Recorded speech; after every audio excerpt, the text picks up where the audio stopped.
पाकिस्तान और ईरान का अपने अपने इलाके में दहशतगर्दों के खिलाफ कार्रवाई करने पर इत्तेफाक। वर्किंग लेवल पर इंसदाद दहशतगर्दी मुज़ाद दोबारा शुरू करने का फैसला। मुश्तरका प्रेस कॉन्फ्रेंस के दौरान ईरानी वज़ीर ख़ारिजा ने कहा, पाक ईरान सरहद पर तीसरा मुल्क दहशतगर्दों को सहूलत फराहम कर रहा है। दहशतगर्दों को सिक्योरिटी के लिए खतरा बनने का कोई मौका नहीं देंगे। निगरान वज़ीर ख़ारिजा जलील अब्बास जिलानी ने कहा, दोनों ममालिक के बेहतर ताल्लुकात खित्ते के लिए ज़रूरी हैं। बॉर्डर पर तजारती सरगर्मियां दोनों के मफाद में हैं।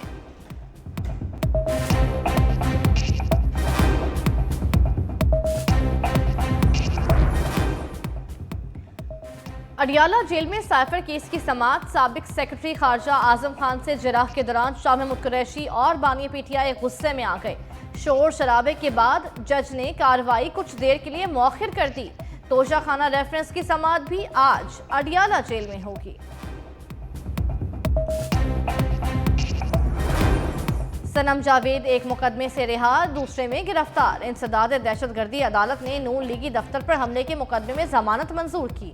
पुलिस ने थाना जलाने के केस में गिरफ्तारी डाल दी। सनम जावेद लाहौर से 3 हलकों में इलेक्शन लड़ रही हैं। मरियम नवाज, अयाज सादिक, ख्वाजा इमरान नज़ीर के खिलाफ मैदान में उतरेंगी।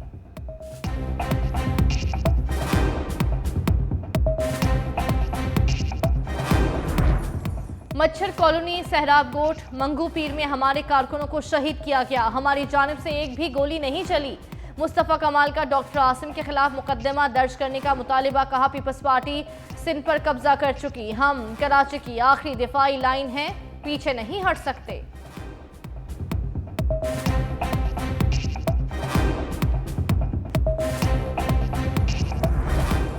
इलेक्शन में 10 रोज बाकी, सियासी गहमा गहमी उरूज पर। नवाज शरीफ अनारकली में इंतखाबी दफ्तर का इफ्तिताह करेंगे। मुस्लिम लीग नून आज राजनपुर में पेशावर शो करेगी। शहबाज शरीफ खिताब करेंगे। जमात इस्लामी का सरगोदा में जलसा। अमीर जमात इस्लामी सिराजुल हक खिताब करेंगे।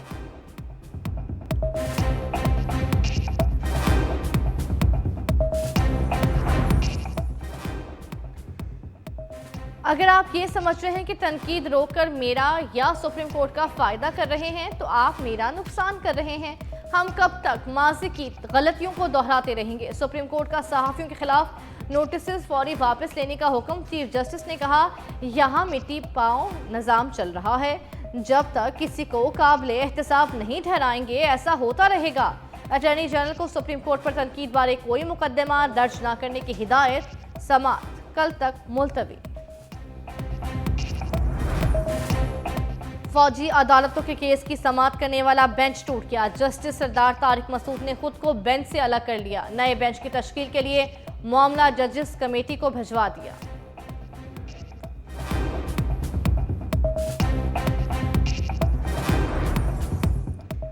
सुप्रीम कोर्ट ने डिप्टी स्पीकर रूलिंग केस के फैसले के खिलाफ असद कैसर की नजरसानी दरख्वास्त खारिज कर दी। जस्टिस जमाल मंदोखेन ने कहा, बुखारी साहब आप अकेले रह गए। वकील नईम बुखारी बोले तो क्या मैं भी चला जाऊं। अदालत में कह कहे लग गए।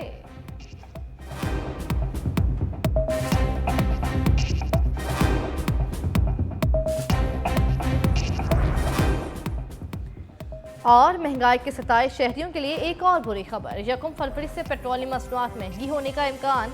पेट्रोल की फी लीटर कीमत 7 रुपये 25 पैसे तक महंगी होने की तवक्को। हाई स्पीड डीजल 2 रुपये 10 पैसे, लाइट डीजल ऑयल 55 पैसे महंगा होने का इम्कान। वज़ारत ख़ज़ाना निगरान वज़ीर आज़म से मुशावरत के बाद हतमी फैसला करेगी।